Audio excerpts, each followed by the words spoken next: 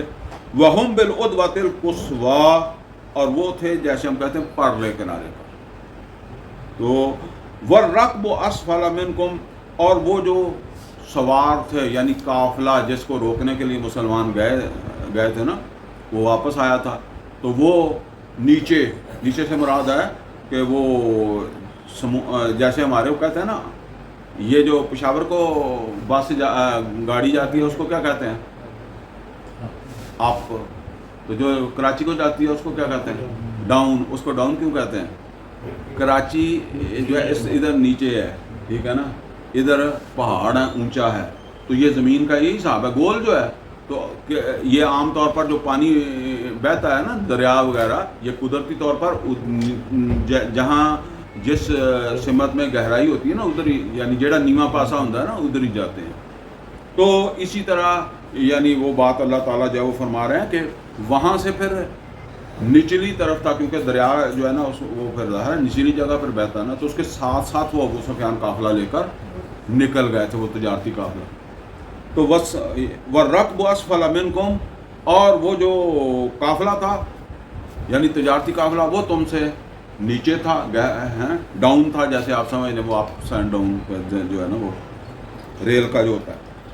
وَلَوْ تَوَعَدتُّمْ لَاخْتَلَفْتُمْ فِي الْمِيعَادِ، بڑی ہے اس بات کو جو ہے وہ آپ ذرا دھیان سے اس کو سمجھ لیں. وَلَوْ تَوَعَدتُّمْ، اگر تم نے کوئی معاہدہ کیا ہوتا، کس سے معاہدہ کیا ہوتا؟ مکے والوں سے معاہدہ کیا ہوتا کہ تمہارا ہمارا سامنا ہوگا فلاں تاریخ، فلاں وقت، فلاں جگہ. لَاخْتَلَفْتُمْ فِي الْمِيعَادِ، لازماً تم اختلاف کر جاتے اس وعدے میں. کیوں اختلاف کر جاتے بھلا بھائی؟ اس لیے کہ آج کل کا زمانہ نہیں ہے کہ آپ گاڑیوں کے اوپر بیٹھے، آپ بسوں کے اوپر بیٹھے پیدل سفر کرنا نا. آپ بس پر بھی یہاں سے بیٹھ کر کراچی میں کسی کو ٹائم دیں کہ اتنے بجے میں پہنچ جاؤں گا، تو کیا لازمی ہے کہ آپ پہنچ جائیں گے؟ آگے پیچھے ہو جاتا نا. میں بھی یہاں آتا ہوں تو میں کوئی ایگزیکٹ تو نہیں ٹائم، کبھی جلدی آ جاتا ہوں، کبھی تھوڑا لیٹ ہو جاتا ہوں. تو جنہوں نے پیدل سفر کرنا ہے مکے والوں نے یا مسلمانوں نے، اگر انہوں نے کوئی پہلے سے معاہدہ کیا ہوتا تو لازماً آگے پیچھے ہو جاتا وقت. کوئی دیہڑی 1-2 دن آگے پیچھے ہو جاتے، زیادہ بھی ہو سکتے تھے، ٹھیک ہے نا. تو لازماً اس طرح، جیسے اصل میں اللہ کیا بتا رہا ہے کہ اس طرح گھڑی کے ٹائم کے حساب سے یہاں نہیں تم آ سکتے تھے، لازماً آگے پیچھے ہو جاتے. لیکن کیوں ایسا ہوا؟ وَلَٰكِن لِيَقْضِيَ اللَّهُ أَمْرًا كَانَ مَفْعُولًا، تاکہ پورا ہو کر رہے، یا اللہ تعالیٰ جو ہے وہ پورا کر دے اس کام کو جس نے ہو کر ہی رہنا ہے. مطلب یہ ہے کہ اللہ کہتا ہے کہ اس کو میں نے پورا کروایا ہے، کوئی اختلاف نہیں ہونے دیا. یعنی وہاں پہنچنے میں بھی اختلاف ہو جاتا، تمہارے کو اپنے اندر اختلاف ہو جاتا، یا مکے والوں میں اختلاف ہو جاتا کہ جی چھوڑو آپ نہیں جاتے، ٹھیک ہے نا. کیوں اللہ کہتا ہے کہ اس کو میں نے پورا کروایا؟ لِيَهْلِكَ مَنْ هَلَكَ عَنْ بَيِّنَةٍ، تاکہ ہلاک ہو، مرے جس نے مرنا ہے یا ہلاک ہونا ہے سب کچھ دیکھ کر. یعنی یہ سب کچھ دیکھ کر اگر تھوڑی بہت ان کے اندر بھی عقل ہے تو وہ بھی یہ سوچیں گے کہ یار کیسا عجیب، جیسے بعض اوقات ہم کہتے ہیں کہ یار کیسا عجیب اتفاق ہے، ایسے ہوتا نہیں ہے لیکن کیسا ہو گیا، ٹھیک ہے نا. تو پھر دھیان جائے اللہ کی طرف، کیونکہ وہ اللہ کو ماننے والے بھی تھے، مکے والے اللہ کو ماننے والے بھی تھے، تو ان کا دھیان جائے کہ یہ پروگرام اللہ کا سیٹ کیا ہوا ہے.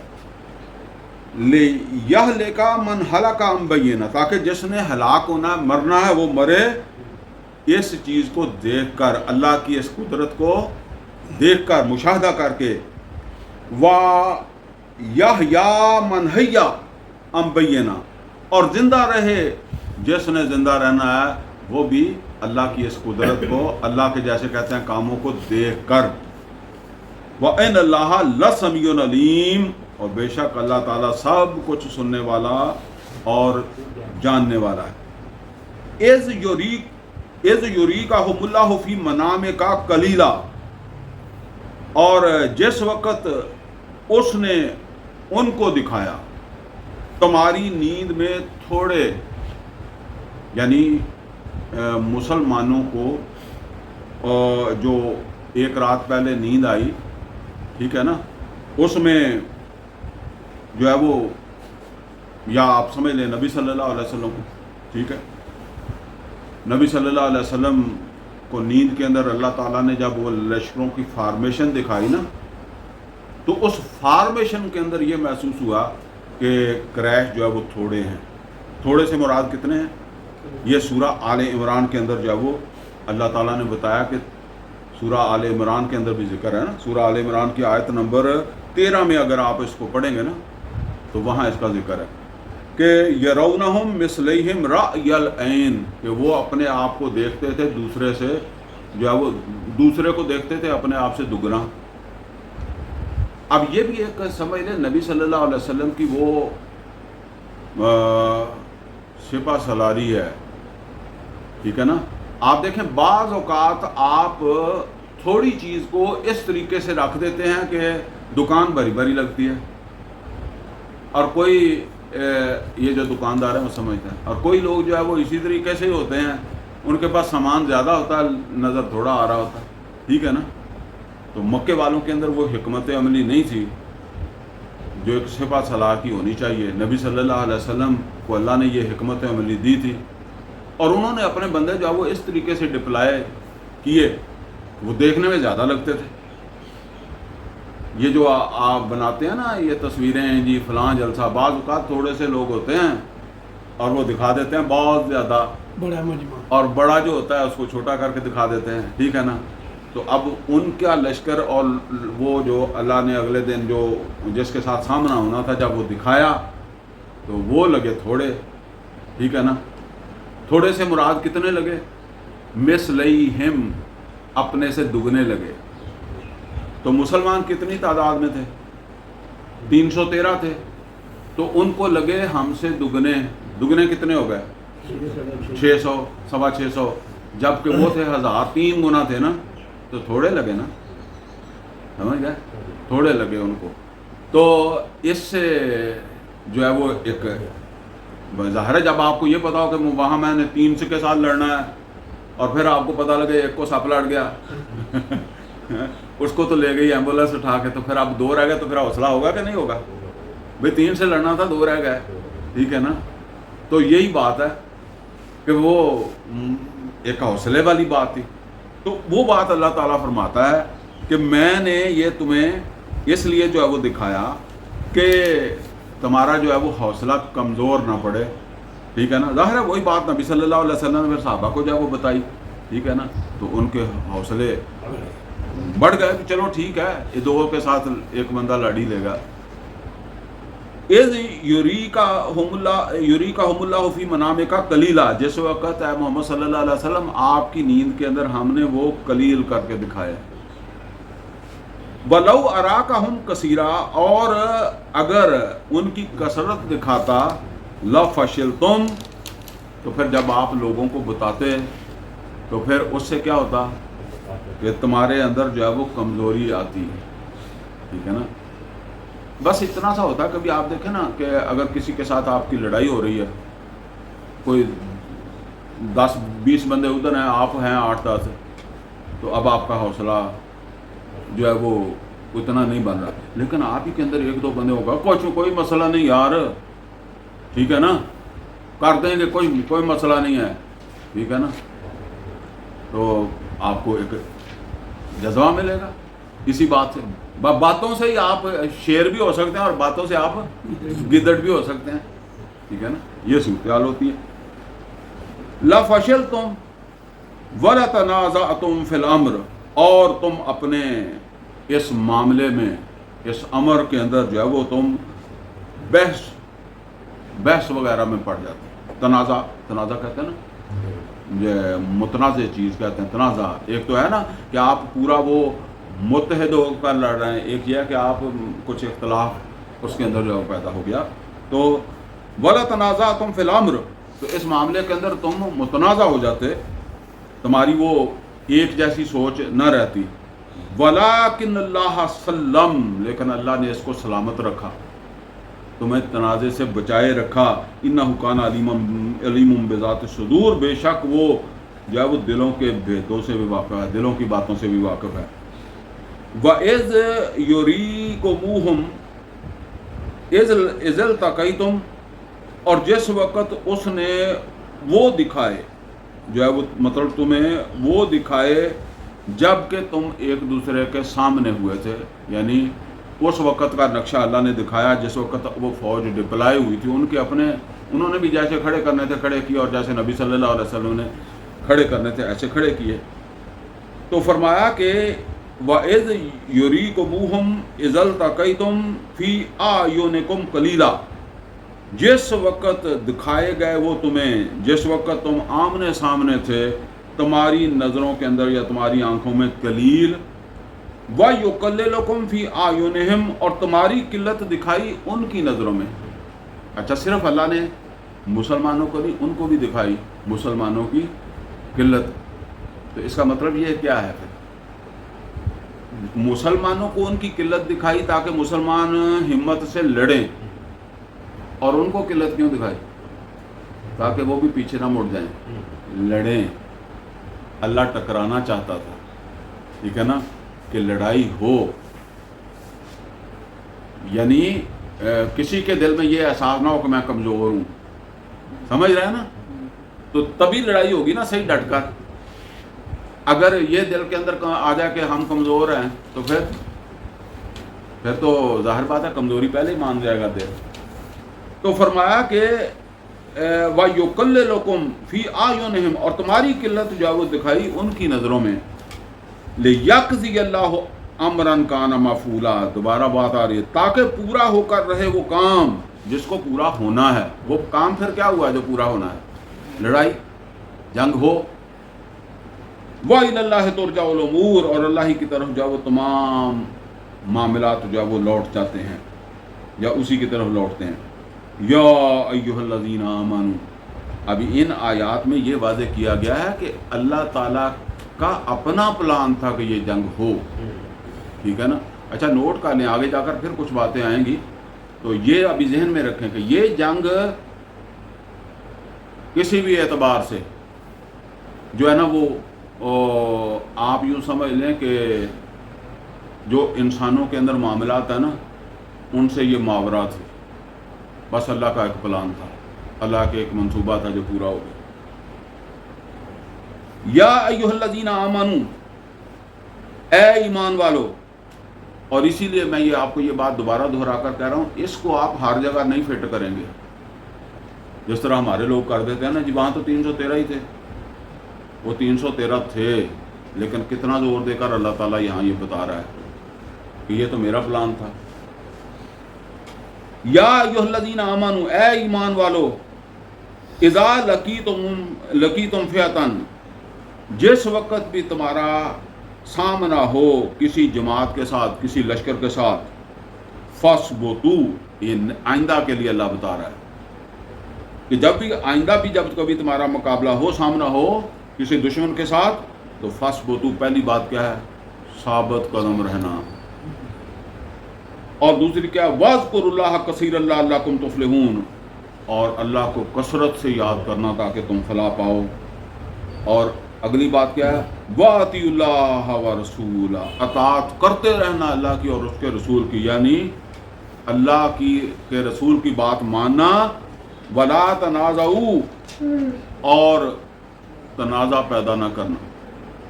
تنازع پھر کیا ہوگا؟ یعنی اصل میں یہاں جو بات کہی جا رہی ہے نا، وہ اللہ کے ساتھ تو کسی نے کیا تنازع پیدا کرنا ہے؟ کس کے ساتھ کرنا ہے؟ رسول کے ساتھ کرنا ہے.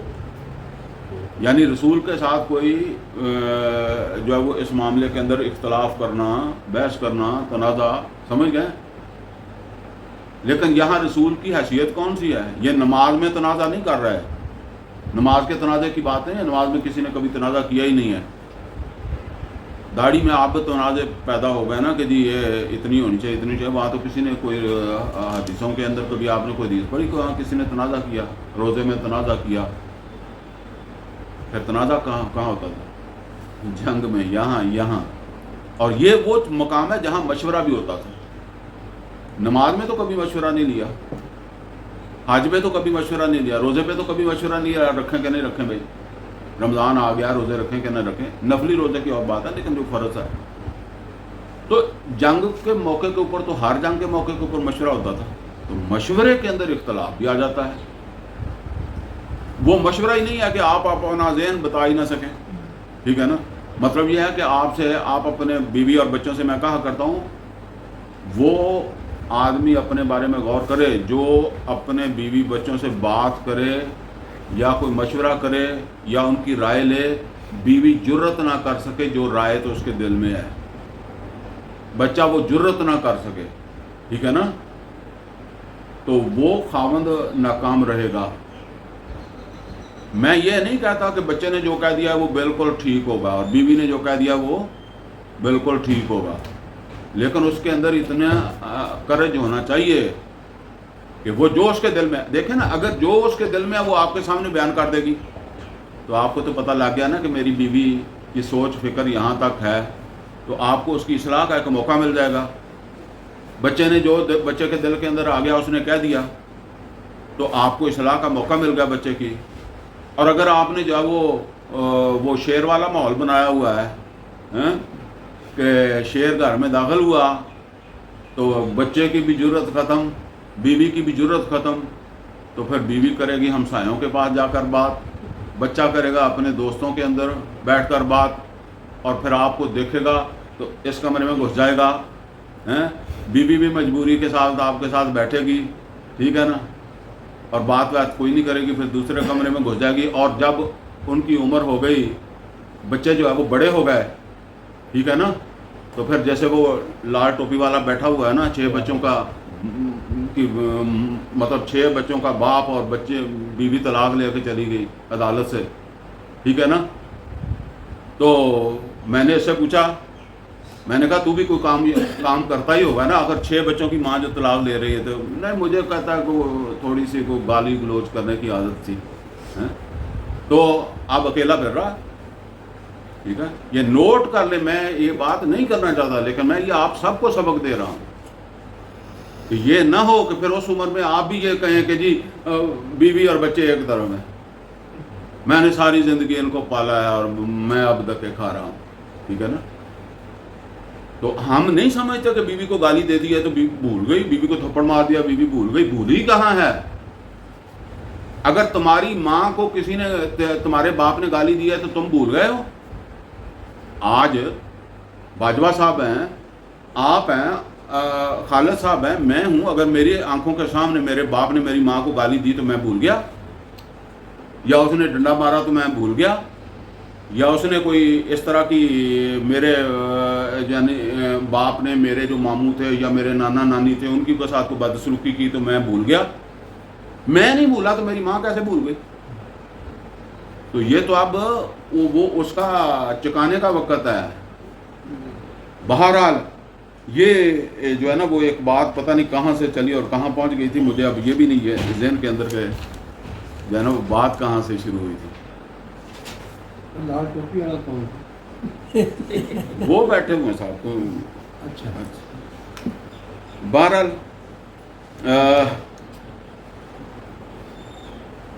کسی کو یاد ہے کہ کہاں میں بات کہاں سے کہاں گئی ہے؟ والا چلیں پھر یاد آ گئی تو پھر کر لیں گے۔ ہاں، مشورے پر بات ہو رہی تھی کہ جب مشورہ کیا جا رہا ہے تو مشورے میں ٹھیک ہے، ہر ایک اپنا مشورہ دے گا، ٹھیک ہے نا؟ تو رسول اللہ صلی اللہ علیہ وسلم مشورہ کرتے تھے، یہ مشورے کا یہی مطلب ہے، ماننا لازمی نہیں ہے، ٹھیک ہے نا، سننا تو ہے نا۔ تو یہ اصل کے اندر جو ہے وہ بات ہے کہ جو یہاں جو ہے وہ پھر اللہ تعالیٰ فرما رہا ہے کہ وَلَا تَنَازَعُوا فَتَفْشَلُوا وَتَذْهَبَ رِيحُكُمْ، اور جو ہے نا وہ اگر تنازع پیدا کرو گے تو فَتَفْشَلُوا، تمہارے اندر بزدلی پیدا ہو جائے گی، تمہاری ہمت ٹوٹ جائے گی، وَتَذْهَبَ رِيحُكُمْ، اور تمہاری ہوا اکھڑ جائے گی، وَاصْبِرُوا، اور باوجود اس کے کہ کوئی اجتماعی فیصلہ ہوتا ہے تمہارے دل میں اس میں اختلاف ہے. اب ظاہر ہے اتنے ایک اجتماعی فیصلہ کرنا ہے نا، تو ہو سکتا ہے کہ 313 ہیں تو کچھ کا خیال ہے کہ نہیں لڑنا چاہیے اور کچھ کا خیال ہے کہ اکثریت کا ہے. بھائی مشورے میں انہوں نے کہہ دیا تو، لیکن اب جب فیصلہ کر دیا گیا ہے رسول اللہ کے رسول نے تو بس اس نظم کا فیصلہ مانو. یہ صرف وہی نظم نہیں ہے، آئندہ بھی اجتماعی معاملات کے اندر نا بعض لوگوں کو یہ مسئلہ ہوتا ہے، مجھے پسند نہیں ہے جی، میں تو پہلے کہتا تھا ایسا نہیں کرنا، ٹھیک ہے نا، یہ غلط ہے. اس وقت وہ فیصلہ اجتماعی ہے، ٹھیک ہے نا، مشورہ ہاں تھا اور اس میں آپ کی رائے آ گئی، لیکن مجموعی طور پر اب 100% لوگ کسی جگہ اکٹھے نہیں بھی ہوتے، ہو جائیں تو بڑی اچھی بات ہے. لیکن جب ایک فیصلہ ہو گیا ہے تو وہ اگر مجھے اختلاف بھی تھا یا میری رائے کچھ اور بھی تھی تو اب وہ بھی فیصلہ کس کا ہے؟ میرا بھی ہے. وَاصْبِرُوا، اور صبر کرو، ان اللہ مع الصابرین، اللہ صبر کرنے والوں کے ساتھ ہے، ڈٹے رہنے والوں کے ساتھ ہے. وَلَا تَكُونُوا كَالَّذِينَ خَرَجُوا مِن دِيَارِهِمْ بَطَرًا، اور نہ ہو جانا ان لوگوں کی طرح جو نکلے تھے اپنے گھروں سے اتراتے ہوئے. یہ مکے والے بڑے فخر کے حال نکلے تھے کہ اب سب کچھ ختم، اسی لیے انہوں نے کہا تھا کہ یہ یوم الفرقان ہے، فیصلہ کر کے گھر آئیں گے. تو فرمایا وَرِيَاءَ النَّاسِ، اور لوگوں کو دکھاتے ہوئے اپنا آپ، وَيَصُدُّونَ عَن سَبِيلِ اللَّهِ، اور اللہ تعالیٰ کے راستے سے روکتے ہوئے، وَاللَّهُ بِمَا يَعْمَلُونَ مُحِيطٌ، اور جو بھی وہ کر رہے تھے اللہ بھی اس کو دیکھ رہا تھا. وہ تو سمجھتے تھے کہ ہم مسلمانوں کو ختم کر کے آئیں گے تو اللہ بھی دیکھ رہا تھا کہ یہ کدھر جا رہے ہیں. وَإِذْ زَيَّنَ لَهُمُ الشَّيْطَانُ أَعْمَالَهُمْ، اور جس وقت شیطان نے ان کے لیے ان کے اعمال جو ہے وہ خوشنما بنا دیے. اور ظاہر ہے شیطان پھر غلط کام کرنے والوں کو اگر اس غلط کام میں مطمئن نہ رکھے تو پھر وہ تو نہ کریں. دیکھیں نا، آپ کوئی آدمی غلط کام کرتا ہے اور اس کو ذہنی سہارا مل جائے تو بس پھر. اور اسی طرح وہ میں کہا کرتا ہوں کہ اگر آپ سودی کاروبار کرتے ہیں اور کوئی مولوی آپ کو مل جاتا ہے، کاروبار آپ نے چھوڑنا نہیں ہے، تو اب آپ کو ضرورت یہ بھی ہے کہ آپ مسلمان بھی ہیں اور یہ بھی آپ سمجھ چکے ہیں کہ یہ سود حرام ہے، تو پھر اب آپ کو مولوی ایسا چاہیے جو یہ کہے کہ سود حرام ہے مگر آپ کا حرام نہیں ہے، وہ چاہیے. تو اس کی بات پھر آپ کو ویسے ہی بہت اچھی لگے گی، ٹھیک ہے نا. تو ایسا ہی ہے، وہ شیطان پھر اس طرح کا بندوبست کر دیتا ہے، ٹھیک ہے، کہ جو آپ چاہتے ہیں وہی ٹھیک ہے، جو آپ کر رہے ہیں نا یہی اچھا ہے. وَقَالَ لَا غَالِبَ لَكُمُ الْيَوْمَ مِنَ النَّاسِ، اور اس نے کہا آج تمہارے اوپر کوئی غالب نہیں آ سکتا، انی جار لکم، میں بھی تمہارے ساتھ ہوں. یہ کہتے ہیں کہ قریش کا ایک قبیلہ تھا کنانا، یہ ان دنوں میں جب بدر ہوئی ہے نا تو یہ قبیلہ جو ہے وہ قریش سے کسی وجہ سے ناراض تھا. تو جب سارے قبیلے جو ہے وہ جنگ کے لیے آ رہے تھے تو وہ کنانا قبیلہ جو تھا نا انہوں نے کہا ہم تو نہیں تمہارے ساتھ جاتے، جس طرح بعض اوقات ہوتا ہے. اور وہ کافی تگڑا قبیلہ تھا، کافی لوگ تھے ان کے، تو قریش کے دل میں یہ بات تھی کہ اگر وہ بھی آتے ہیں ہمارے ساتھ تو اچھی بات تھی. تو جب یہ میدان میں کے قریب ہوئے نا احد کے، یا کچھ سفر انہوں نے کر لیا، تو شیطان کہتے ہیں کہ باقاعدہ وہ قبیلہ کنانا جو تھا اس کے سردار کی شکل دھار کر ان کے پاس آیا، انسانی روپ میں ان کے پاس جو ہے وہ آیا.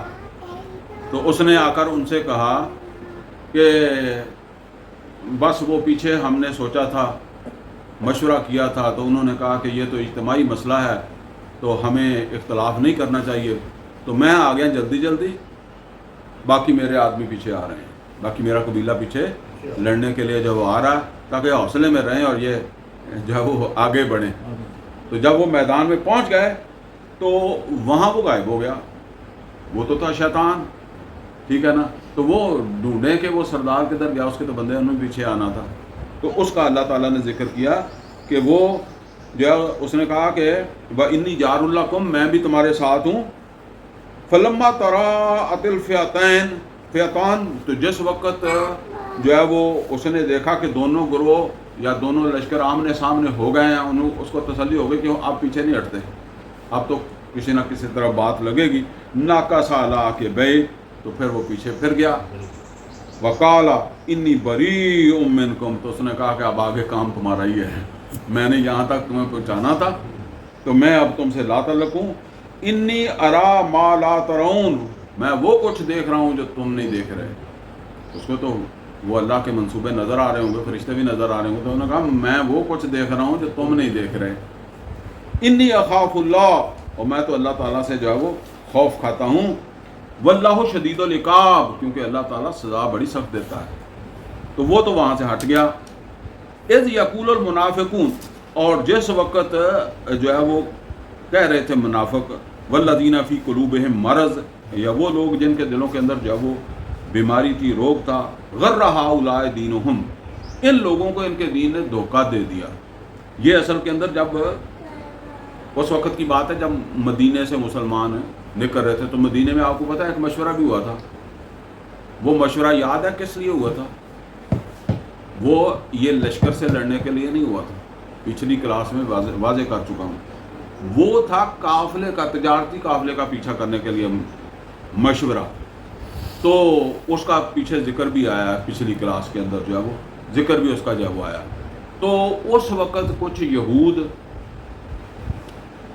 سے معاہدہ تھا نا مسلمانوں کا, وہ کر لیے تھے نبی صلی اللہ علیہ وسلم, جسے میثاق مدینہ کہتے ہیں.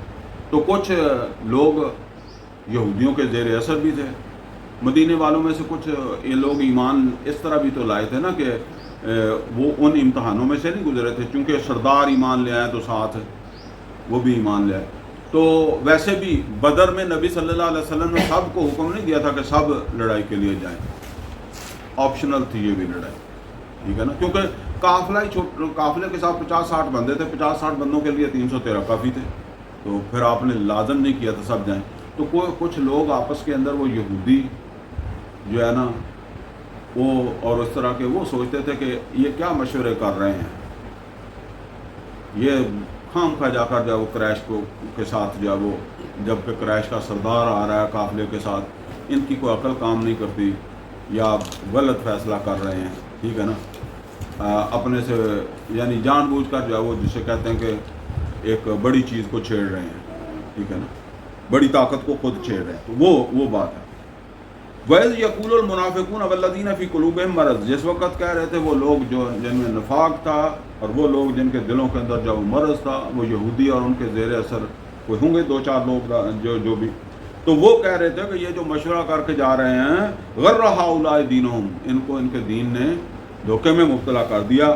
وَمَن يَتَوَکَّلْ عَلَى اللَّهِ, تو اللہ تعالیٰ نے فرمایا کہ دھوکہ نہیں, جو اللہ کے اوپر توکل کرے گا, فَإِنَّ اللَّهَ عَزِيزٌ حَكِيمٌ, تو اللہ غالب ہے اور حکمت والا. وَلَوْ تَرَىٰ إِذْ يَتَوَفَّى الَّذِينَ كَفَرُوا الْمَلَائِكَةَ, اور اگر کہیں آپ دیکھیں, اگر تم دیکھو کہ ان کافروں کو, یہ جن کے دلوں میں روگ ہے, یعنی آپ منافق کرو, فرمایا جب ان کی روحیں قبض کریں گے فرشتے, ان کی جانیں قبض کریں گے, یضربون وجوہہم وادبارہم, تو ماریں گے ان کے منہوں پر بھی اور ان کی پشتوں پر بھی. وذوقوا عذاب الحریق, اور کہیں گے چکتے رہو آگ کا عذاب. ذالک بما قدمت ایدیکم, یہ ہے جو تمہارے اپنے ہاتھوں کی کمائی ہے, یہ تمہارے اپنے ہاتھوں کا کمایا ہوا ہے, یعنی ہاتھوں سے مراد تمہارا ہی عمل ہے نا. وَأَنَّ اللَّهَ لَيْسَ بِظَلَّامٍ لِّلْعَبِيدِ, اور یہ کہ اللہ تعالیٰ اپنے بندوں کے اوپر ظلم کرنے والا نہیں ہے. کداب آل فرعون, اور جس طریقے سے معاملہ ہوا تھا فرعون کا, فرعون کی قوم کا. والذین من قبلہم, اور ان کا بھی جو ان سے پہلے تھے. ان سے پہلے کون تھے؟ موسیٰ علیہ السلام سے پہلے قوم عاد, قوم سمود, قوم لوط, یہ تھے نا پہلے. تو اور والذین من قبلہم, جو ان سے پہلے تھے, کفروا بآیات اللہ, یہ بڑی اہم چیز ہے، نوٹ کر لیں. کفر بھی انہوں نے کیا کیا تھا؟ اللہ کی آیات کا کفر کیا تھا. فاخذہم اللہ بذنوبہم، تو اللہ نے ان کو ان کے گناہوں کی وجہ سے پکڑا. وہ نوح علیہ الصلوۃ والسلام کی قوم تھی، یہود علیہ الصلوۃ والسلام کی، صالح علیہ الصلوۃ والسلام کی، لوط کی. اللہ نے کہا انہوں نے اللہ کی آیات کی تکذیب کی، ان کو سچ نہیں سمجھا تھا. اللہ کی آیات کا مطلب یہی نہیں ہے کہ آپ سمجھیں جی نماز میں سچ نہیں سمجھا، جہنم کو سچ نہیں سمجھا. جہنم کے اللہ کی آیات میں نہیں بتائی گئی، تو جہنم کو سچ نہیں سمجھا. اللہ کی آیات میں بتایا گیا سود حرام ہے، سچ نہیں سمجھا. اللہ کے رسول نے بتایا الراشی والمرتشی کلاہما فی النار جہنم، تو یہاں بھی جہنم کو سچ نہیں سمجھا، نہیں چھوڑا. یہی ہے نا، اللہ کی آیات کو سچ نہیں سمجھا. فَأَخَذَهُمُ اللَّهُ بِذُنُوبِهِمْ، تو اللہ تعالیٰ نے ان کو ان کے گناہوں کے سبب پکڑ لیا. ان کو پکڑ لیا تو اب تمہاری پکڑ شروع ہو گئی ہے. یہ بات یعنی یہاں نوٹ کریں، یہ فرعون کا اور فرعون سے پہلے جو لوگوں کا ذکر آ رہا ہے، بھلا کیوں آ رہا ہے؟ کس پس منظر میں آ رہا ہے؟ ایسے ہی آ گیا؟ نہیں، مکے والوں، یہ بدر جو ہے اس سے تمہارے خلاف وہی کاروائی شروع ہو رہی ہے جو اللہ کی کاروائی ہوئی تھی نوح علیہ الصلوۃ والسلام نے جب ان کے سامنے اللہ کی آیات بھی پیش کی تھی، تو جنہوں نے ان کا انکار کیا تھا تو پھر ان کے خلاف کاروائی شروع ہوئی. اور ہود علیہ الصلوۃ والسلام نے جب اللہ کی آیات پیش کی تھی تو جب ان کی قوم نے انکار کیا تو پھر ان کے خلاف کاروائی شروع ہوئی. اور صالح علیہ الصلوۃ والسلام نے جب اللہ کی آیات پیش کی تو ان کی قوم میں سے جنہوں نے ان آیات کا انکار کیا ان کے خلاف کاروائی شروع ہوئی. لوط علیہ الصلوۃ والسلام نے اللہ کی آیات پیش کی تو جنہوں نے انکار کیا ان کے خلاف کاروائی شروع ہوئی.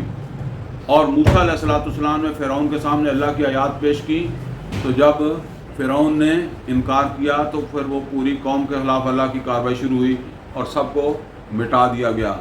اور اسی طرح کی کاروائی اب مکے والوں تمہارے خلاف شروع ہو گئی ہے، جس نے ختم کب ہونا ہے؟ جب تم بھی یہاں سے مٹ جاؤ گے، جب تمہارا وجود بھی عرب سے اسی طرح ختم ہو جائے گا. طریقہ دوسرا ہے، وہ میں پچھلی کلاس میں بتا چکا ہوں. ان اللہ قوی شدید العقاب، اور بے شک اللہ تعالیٰ جو ہے وہ بڑا طاقتور ہے اور سخت سزا دینے والا ہے. ذالک بان اللہ لم یکن مغیرا نعمہ، یہ اس لیے کہ اللہ تعالیٰ کسی کو دی گئی نعمت نہیں بدلتا. یعنی کسی کے اوپر اس نے انعام کیا ہے تو وہ اس کو اس انعام سے محروم نہیں کرتا. ذالک بان اللہ لم یکن مغیرا نعمہ انعمہا علی قوم، جو اس نے کسی قوم کے اوپر انعام کر دیا، حتی یغیروا ما بانفسہم، یہاں تک کہ وہ خود اپنے آپ کو ہی بدل ڈالیں.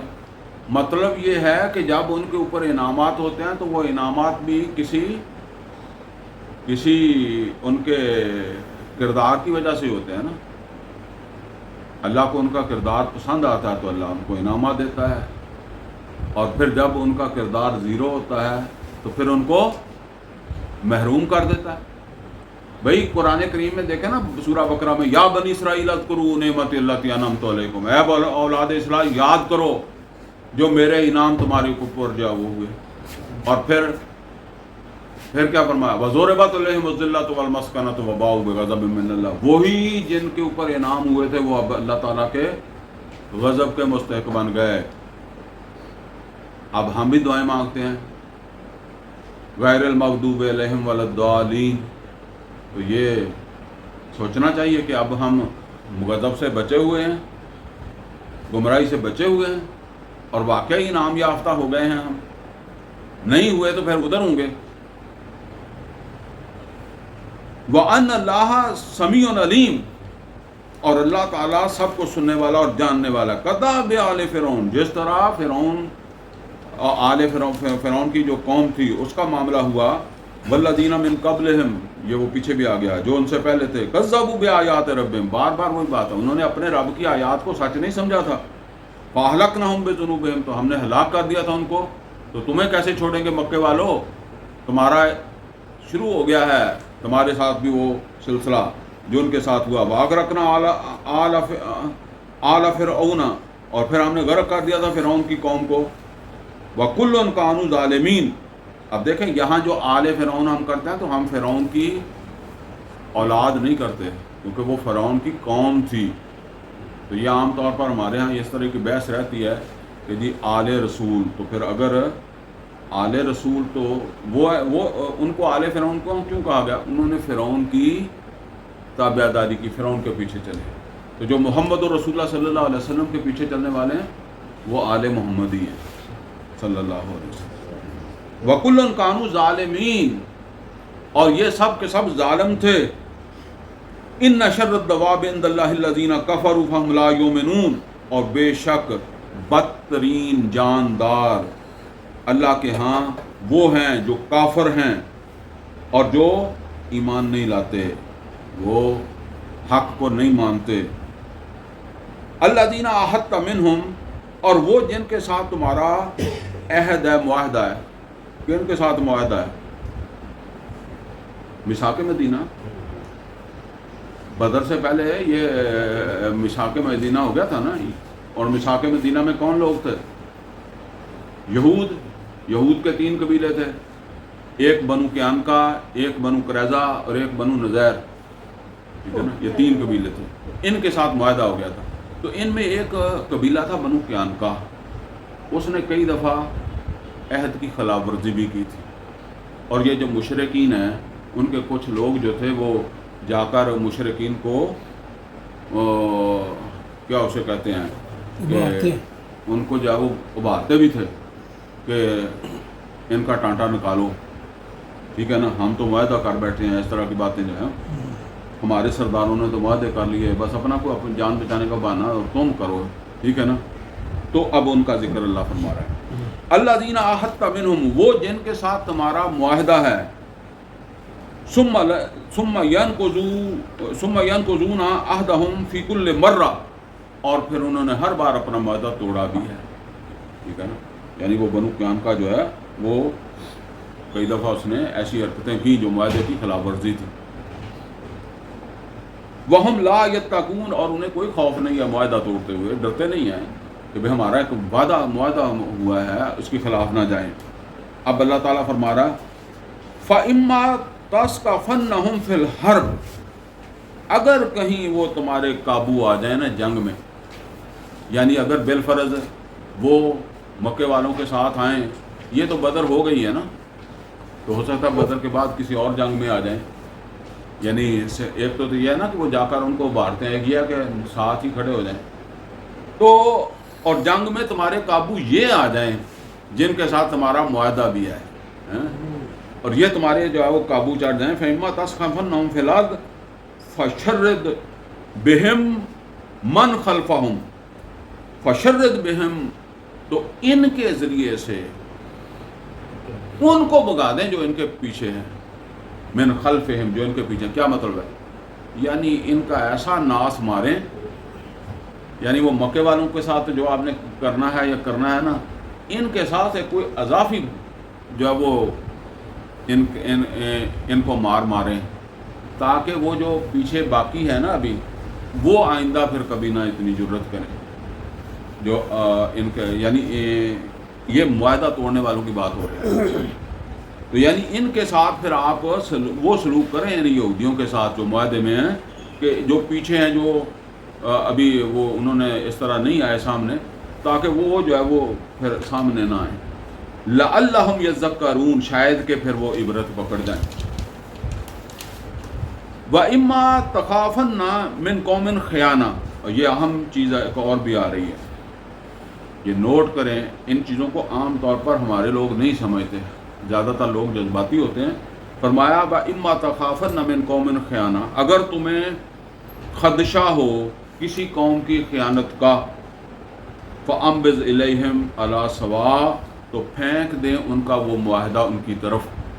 یعنی اگر تمہیں یہ خطرہ ہے، اندیشہ ہے کہ یہ کسی وقت بھی معاہدہ توڑ سکتے ہیں اور ہمارے دشمن کے ساتھ مل سکتے ہیں، ٹھیک ہے نا، یا نہیں بھی مل سکتے، خود ہی ہمارے سامنے کھڑے ہو سکتے ہیں، مدینے میں بیٹھے ہیں اچانک کو سامنے آ جائیں گے.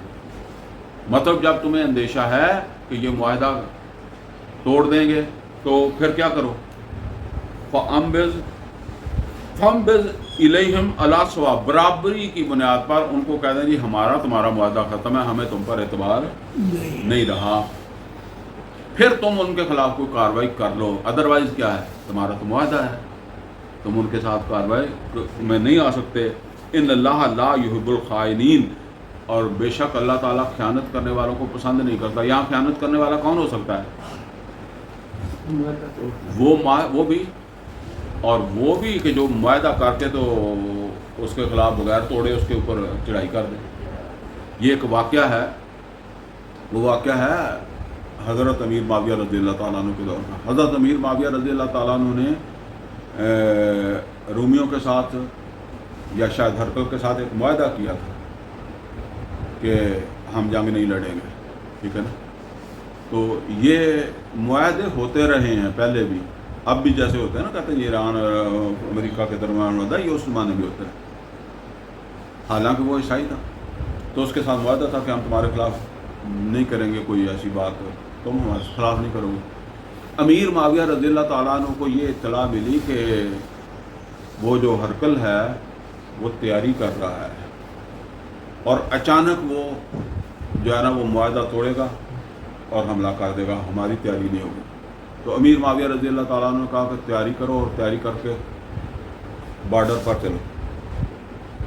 تو ایک صحابی رسول تھے ابصرہ رضی اللہ تعالیٰ عنہ، وہ کھڑے ہو گئے اور انہوں نے کہا کہ پہلے معاہدہ توڑو،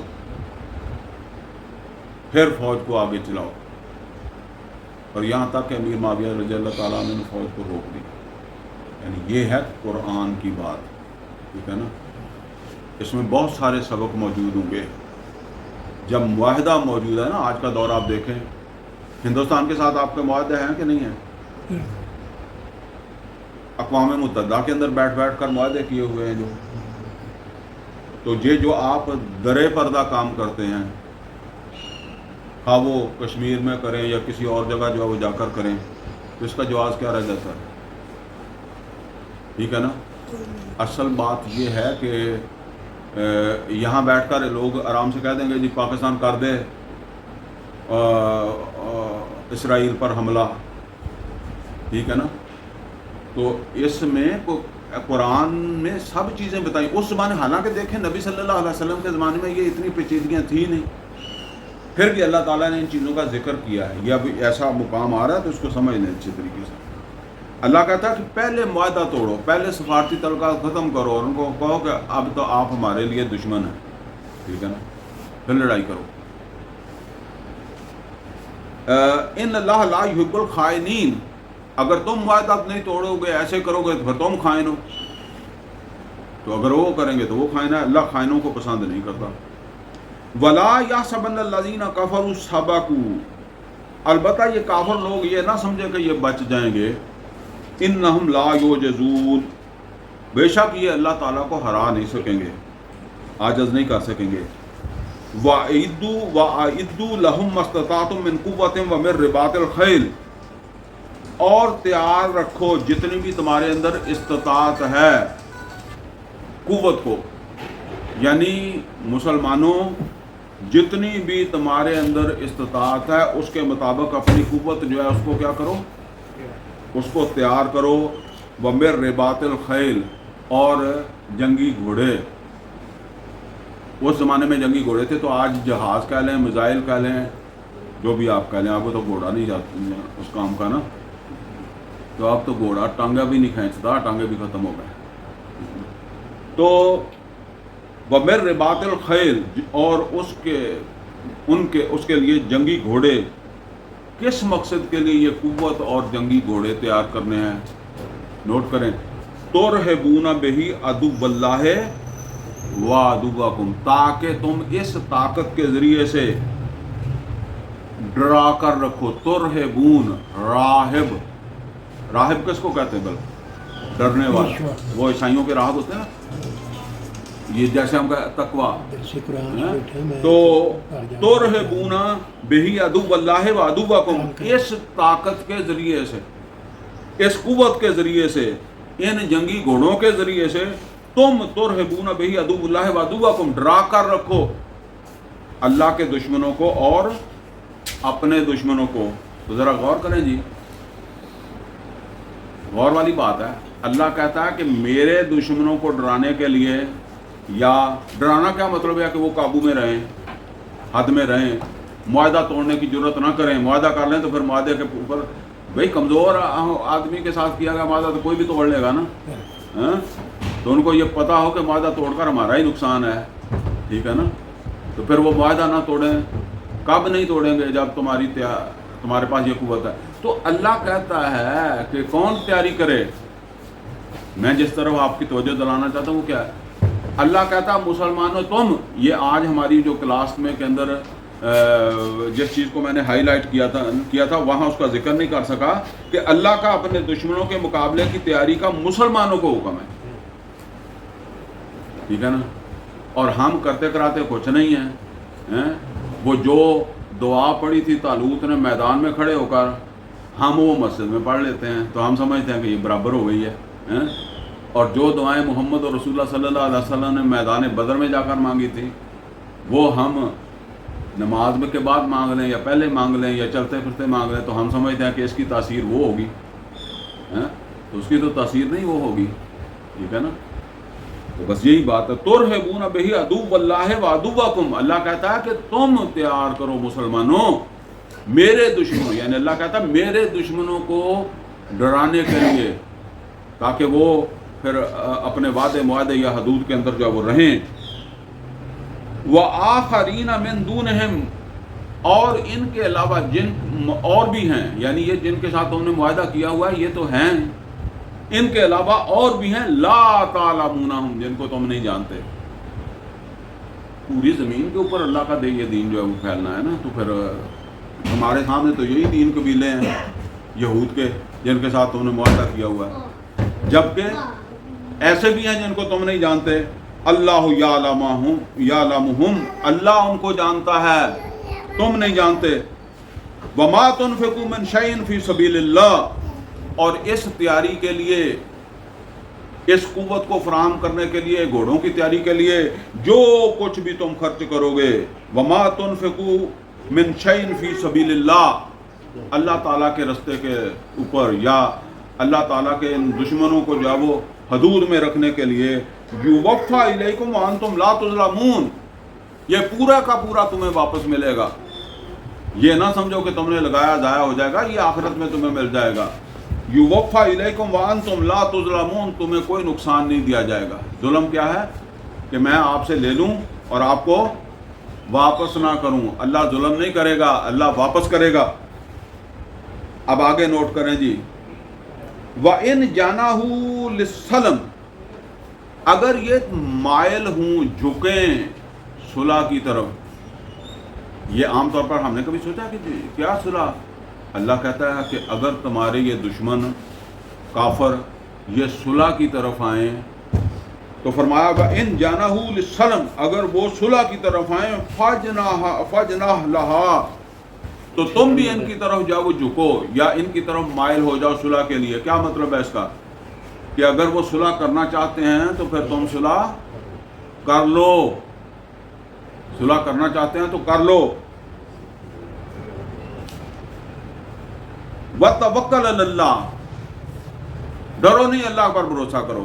کیونکہ صلح والے جو ہے وہ توڑ بھی دیتے ہیں نا، تو کوئی اور بھی بات کر لیتے ہیں.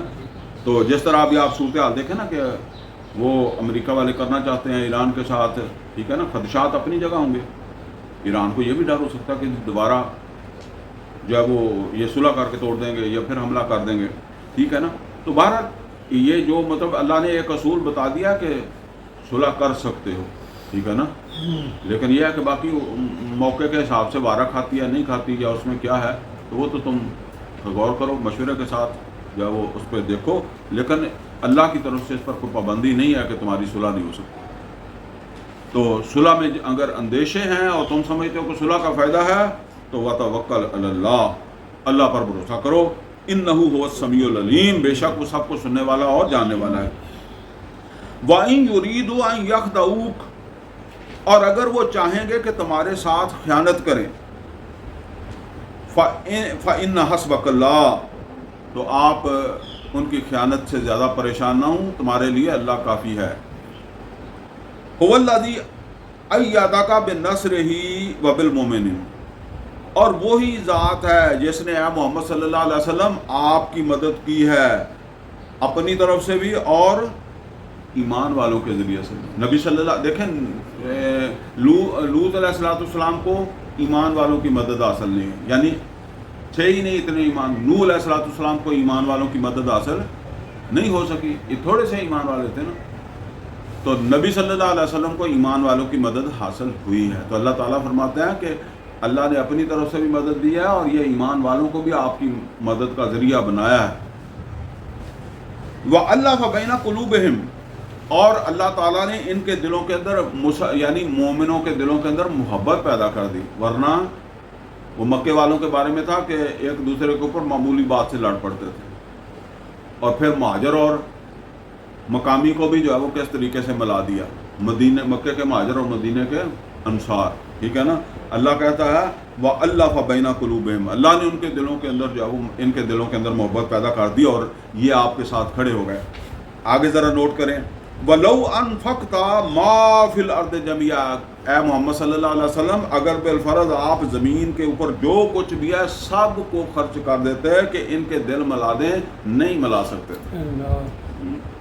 وَلَوْ أَنفَقْتَ مَا فِي الْأَرْضِ جَمِيعًا مَا أَلَّفْتَ بَيْنَ قُلُوبِهِمْ، آپ ان کے دلوں کو نہیں ملا سکتے تھے۔ یہ ہے تو اللہ نے آپ کی مدد کی ہے کہ ان کے دلوں کو ملا دیا ہے۔ تو ہم کہتے ہیں کہ جی پاکستانی مسلمانوں دے دل ہی نہیں ملتے، ٹھیک ہے نا۔ تو اللہ کہتا ہے میں نے خاص ان کے دلوں کو ملایا ہے، ٹھیک ہے نا۔ یہ میری طرف سے تمہاری مدد کا سامان بنایا ہے۔ تو یہ بھی دعا کرنی چاہیے کہ اللہ ہمارے دلوں کو ہی ملا دے، ٹھیک ہے نا۔ وَلَٰكِنَّ اللَّهَ أَلَّفَ بَيْنَهُمْ، لیکن یہ تو اللہ ہے جس نے ان کے دلوں کو ملا دیا اور یہ آپ کے ساتھ کھڑے ہو کر بدر کے اندر لڑے۔ إِنَّهُ عَزِيزٌ حَكِيمٌ، بے شک وہ بہت طاقتور اور حکمت والا ہے۔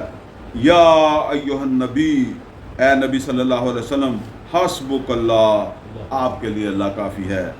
وَمَنِ اتَّبَعَكَ مِنَ الْمُؤْمِنِينَ، اور جو آپ کی اتباع کرنے والے مومن ہیں، اور اس کی دونوں مطلب ہیں، ان کے لیے بھی اللہ کافی ہے، آپ کے لیے بھی اللہ کافی ہے، اور وہ مومن جو آپ کی اتباع کر رہے ہیں۔ اب مسئلہ یہ ہے کہ اتباع تو میں کر نہیں رہا، ٹھیک ہے، میں وہ مومن ہوں جو اتباع نہیں کر رہا رسول کی، ٹھیک ہے، حلال نہیں کھا رہا، سچ نہیں بول رہا، ملاوٹ کر رہا ہوں، جھوٹ بول رہا ہوں، اور بھائی بیٹی کا، بہن کا حصہ بھی کھا جاتا ہوں، کسی سے قرضہ لیا وہ بھی کھا جاتا ہوں، کوئی مجھے ادھار نہیں دیتا، اس کو یقین ہے کہ یہ جھوٹا ہے، اس نے واپس نہیں کرنے، ٹھیک ہے نا۔ نہ میرا اپنی بیوی کے ساتھ کوئی اخلاق والا معاملہ ہے، نہ اولاد کے ساتھ ہے، نہ ہمسائے کے ساتھ ہے، اور اللہ میری مدد کرے گا۔